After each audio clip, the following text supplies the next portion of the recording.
দীর্ঘ ১.৫ দশকের পথচলা যেন আজ এসে থমকে দাঁড়িয়েছে এক আবেগঘন মোড়ে। মির্জা ফখরুল ইসলাম আলমগীর একটি নাম, একটি সময়, একটি সংগ্রামের প্রতীক, যার কাঁধে ভর করে ঝড়ঝাপটা পেরিয়েছে একটি দল, একটি রাজনীতি। হঠাৎই অবসরের ইঙ্গিত, আর তাতেই যেন নীরব হয়ে গেছে বহু স্মৃতি, বহু লড়াইয়ের গল্প।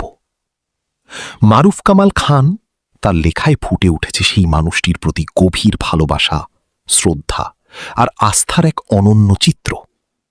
তিনি লিখেছেন, মানুষ চেনার ভুল তিনি কমই করেন, আর মির্জা ফখরুল সেই বাছাই করা প্রিয় মানুষদের একজন।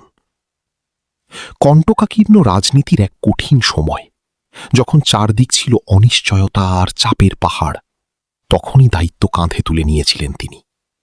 নিজে ক্ষতবিক্ষত হয়েছেন, বারবার আঘাতে জর্জরিত হয়েছেন, তবুও দায়িত্ব থেকে সরে দাঁড়াননি এক মুহূর্তের জন্যেও।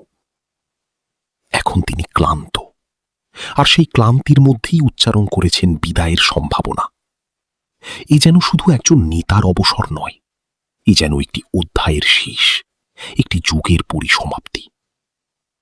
মারুফ কামালের ভাষায়, যারা সময় থাকতে নিজে সরে দাঁড়ান তারাই প্রজ্ঞাবান, কারণ সময় যখন সরিয়ে দেয় তা হয়ে ওঠে বেদনাদায়ক।